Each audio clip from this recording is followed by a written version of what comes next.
আসসালামু আলাইকুম সম্মানিত ভিউয়ার্স।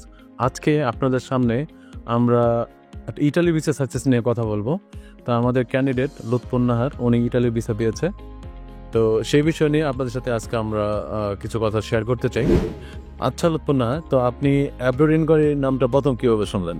জি, আমি প্রথমে র্যান্ডমলি ফেসবুকে সার্চ করছিলাম যে ইটালির জন্য বেস্ট এজেন্সি কোনটা হতে পারে। এরপরে আমি লিস্ট করেছিলাম বেশ ৫-৬টা এজেন্সির, এবং আমি নিজে ফিজিক্যালি সব জায়গায় গিয়ে কথা বলেছি। এরপরে সব জায়গায় কথা বলার পরে আমি অ্যাব্রোড ইনকোয়ারিতেও ২-৩ বার নিজে এসেছি সব কিছু প্রসেস শুরু করার আগে। তারপরে আমার এখানেই সবচেয়ে ট্রাস্ট ওয়ার্দি মনে হয়েছে দেখে আমি ফাইনালি এখানেই ফাইল প্রসেস করার সিদ্ধান্ত নিয়েছি আর কি। ইটালি প্রসেসিংয়ের ব্যাপারে আপনার কাছ থেকে ইটালিতে অ্যাকচুয়ালি সবচেয়ে বড় যে জিনিসটা হচ্ছে যে ইটালিতে বিভিন্ন ধরনের চার্জ আছে, লাইক সিমিয়া, হাউজিং এবং বিভিন্ন ধরনের চার্জ আছে। আমরা কি আপনার কাছ থেকে কোনো চার্জ, এডিশনালি কোনো চার্জ নিয়েছি আপনার কাছ থেকে? জি না, এডিশনালি কোনো চার্জ নেওয়া হয়নি। অন্যান্য যে এজেন্সিগুলোতে আমি আসলে যাইনি, সেখানে না যাওয়ার এটাই সবচেয়ে বড় কারণ ছিল যে আমাকে সব জায়গা থেকে অ্যাডভান্স এককালীন একটা টাকার কথা সবাই বলেছিল যে একটা অ্যামাউন্ট জমা দেওয়ার পরে তারা আমাকে আমার কাজ শুরু করবে। কিন্তু এখানে আমি এই পর্যন্ত আমি শুধু অ্যাব্রোড ইনকোয়ারিকে শুধুমাত্র ফাইল ওপেনিং চার্জ ছাড়া আর কোনো কিছু এখনও পর্যন্ত দেইনি। এছাড়া আমার অন্য যেসব খরচ সেগুলো সব হচ্ছে গিয়ে বাই দ্য টাইম হয়েছে। যখন যেই খরচটা হয়েছে ওনারা আমার কাছ থেকে তখন শুধুমাত্র সেই খরচটুকুই নিয়েছে। আচ্ছা, আপনাদের আরেকটা জিনিস শেয়ার করতে চাই।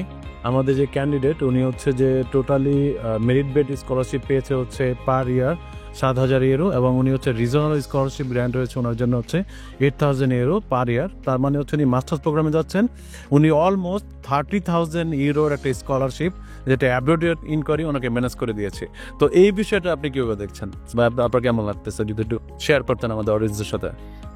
মেরিট বেসড স্কলারশিপটা সম্পর্কে আসলে আমার পার্সোনালি কোনো ধারণাই ছিল না। এটা এখান থেকেই আমি জানতে পেরেছি।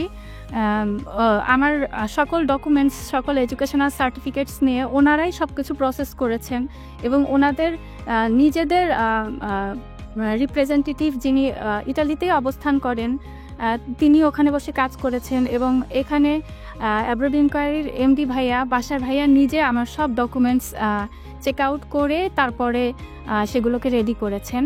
তো সেই ক্ষেত্রে আসলে মেরিট বেস স্কলারশিপটা সম্পর্কে আমার ধারণা তেমন ছিল না, কিন্তু ওনারাই সব কিছু করেছেন, এবং রিজিওনাল স্কলারশিপেরই সব ডকুমেন্টস এভরিথিং অ্যাপ্লাই করা সব কিছু ওনারাই করে দিচ্ছেন। অ্যাব্রোড ইনকোয়ারির মাধ্যমে অ্যাপ্লাই করে আমি ইটালির ভিসাটি, স্টুডেন্ট ভিসা, যেটি আজকে আমি হাতে পেয়েছি। ঠিক আছে, ধন্যবাদ আমাদের লুৎফুন নাহারকে। তো আপনারা ওনাদেরকে লুৎফুন নাহারকে দোয়া করবেন, এবং আপনারা যারা ইটালি সহ Italy, Hungary, Netherland, Sweden, Finland, আমরা European most of the European country নিয়ে আমরা কাজ করতেছি। তো আরেকটা যে বিষয় আপনাদের মেসেজ দিব, আমাদেরকে আমাদের আসলে হোয়াটসঅ্যাপ বা মেসেঞ্জার আলহামদুলিল্লাহ প্রচুর পরিমাণে ব্যস্ত থাকে, বা তার কারণ হচ্ছে যে আপনাদের রিপ্লাই শুধু হাই হ্যালো দিলে আমরা রিপ্লাইটা দিতে পারি না। তো এখানে আপনাদেরকে এটা অ্যাড করে দিচ্ছি। আপনাদের কোনো কিছু যদি জানার ইচ্ছা থাকে, আপনার লাস্ট একাডেমিক প্রোফাইলটা এবং আইএলটিএস স্কোরটা আমাদের সাথে যদি শেয়ার করেন, সেই অনুযায়ী আমরা আপনাদেরকে কান্ট্রি এবং ভার্সিটি সিলেক্ট করে দিতে পারবো। সো ধন্যবাদ।